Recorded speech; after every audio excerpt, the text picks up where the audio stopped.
Olá, caçadores de mistérios. Sejam bem-vindos a mais uma noite de histórias que vão arrepiar até o último fio de cabelo. Hoje, vou levá-los para um lugar que, por si só, já inspira um respeito profundo e um certo temor. Um necrotério. Mas não um necrotério qualquer. Este guarda segredos que desafiam a nossa compreensão da vida e, principalmente, da morte. Estão preparados? Então, apaguem as luzes, aumentem o som e venham comigo. A nossa história começa com o relato de um jovem chamado Carlos, que para pagar a faculdade de medicina, conseguiu um emprego como assistente noturno em um antigo necrotério de hospital. Um prédio com décadas de história, corredores longos e aquele silêncio pesado que parece ter vida própria. Carlos não era um cara medroso. Pelo contrário, ele era cético, científico. Para ele, tudo tinha uma explicação lógica. Fantasmas, ecos do passado. Para Carlos, isso era apenas fruto da imaginação de mentes sugestionáveis. Mal sabia ele que suas convicções estavam prestes a ser testadas da forma mais intensa possível. Nas primeiras semanas, tudo correu como o esperado.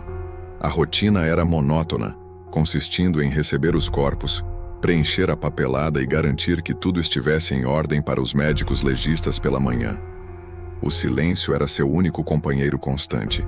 Às vezes, ele ouvia os ruídos normais de um prédio antigo, o estalo de um cano, o zumbido distante de um gerador. Nada fora do comum. Mas, em uma noite particularmente fria de inverno, algo mudou. Carlos estava em sua pequena sala, lendo um livro de anatomia, quando ouviu um som que não conseguiu identificar de imediato. Era um som baixo, quase um sussurro, vindo do corredor que levava à câmara frigorífica principal. Ele parou de ler, aguçando os ouvidos. O som parou. Deve ser o vento, pensou ele, tentando se convencer. Mas as janelas do necrotério eram seladas. Ele se levantou e caminhou lentamente pelo corredor, com a luz fraca das lâmpadas de emergência lançando sombras longas e dançantes nas paredes. O corredor estava vazio. O silêncio voltou, mais denso do que antes. Ele deu de ombros e voltou para sua sala, mas a sensação de que não estava sozinho começou a se instalar. Na noite seguinte, o som voltou, desta vez mais claro. Parecia o choro abafado de uma mulher, um som de pura angústia. O coração de Carlos acelerou. Ele pegou sua lanterna e seguiu o som novamente. Ele o levou até a porta de metal pesado da câmara frigorífica. A mão na maçaneta, ele hesitou. O choro parecia vir de dentro. Com a respiração presa, ele girou a maçaneta e abriu a porta lentamente. Um sopro de ar gelado atingiu seu rosto, mas o som cessou no exato instante em que a porta se abriu. Lá dentro, sob a luz pálida, as gavetas de metal estavam alinhadas, imóveis, silenciosas. Tudo estava em seu devido lugar. Ninguém. Absolutamente ninguém. A partir daquela noite, os fenômenos se tornaram mais frequentes e mais ousados. Carlos começou a ouvir passos no corredor quando sabia que era a única pessoa no prédio. Às vezes, via vultos passando rapidamente pelo canto do olho. Figuras escuras que se dissipavam no ar assim que ele se virava. Ferramentas e equipamentos mudavam de lugar sozinhos.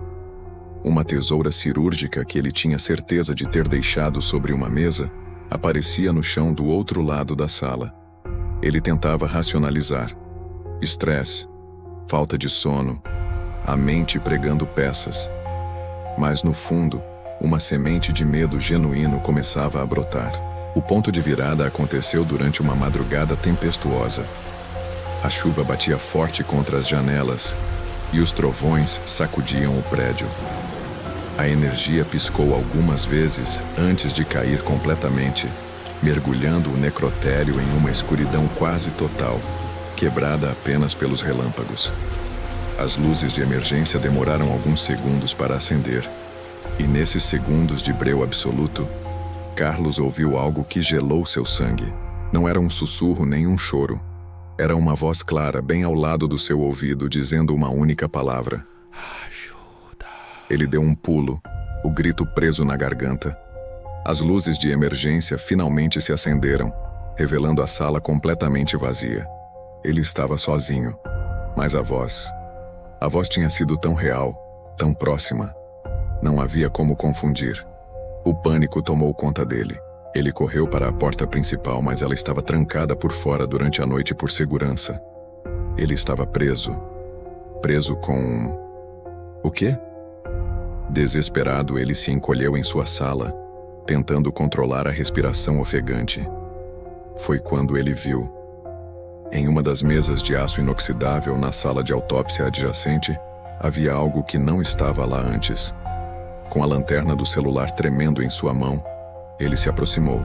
Na superfície de metal, em meio à fina camada de condensação, havia a marca de uma mão. Uma pequena mão como a de uma criança, pressionada contra o aço frio. Não era a sua mão. E não havia nenhuma criança ali. Na manhã seguinte, quando seu supervisor chegou, encontrou Carlos pálido com os olhos arregalados, sentado em um canto.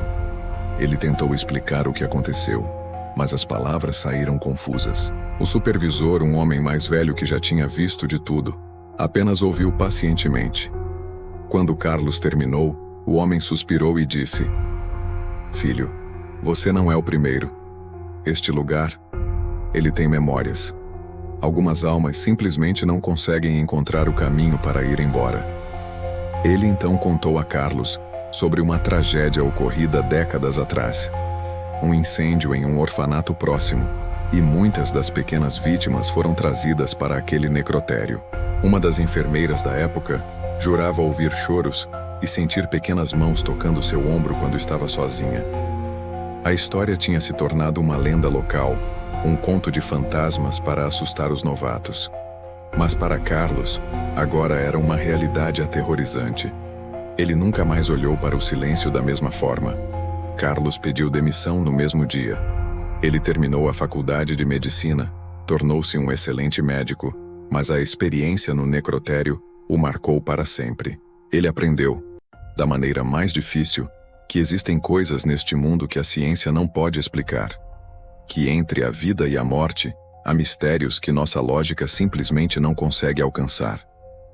Às vezes, quando está sozinho em um corredor de hospital tarde da noite, ele ainda sente aquele arrepio familiar e se pergunta se as memórias daquele lugar ainda o seguem. E essa, meus amigos, é a história de hoje. Uma lembrança de que alguns lugares guardam ecos do passado e que, às vezes, esses ecos podem falar conosco. O que vocês acham? Era apenas a mente de Carlos pregando peças ou algo realmente sobrenatural aconteceu naquelas noites frias?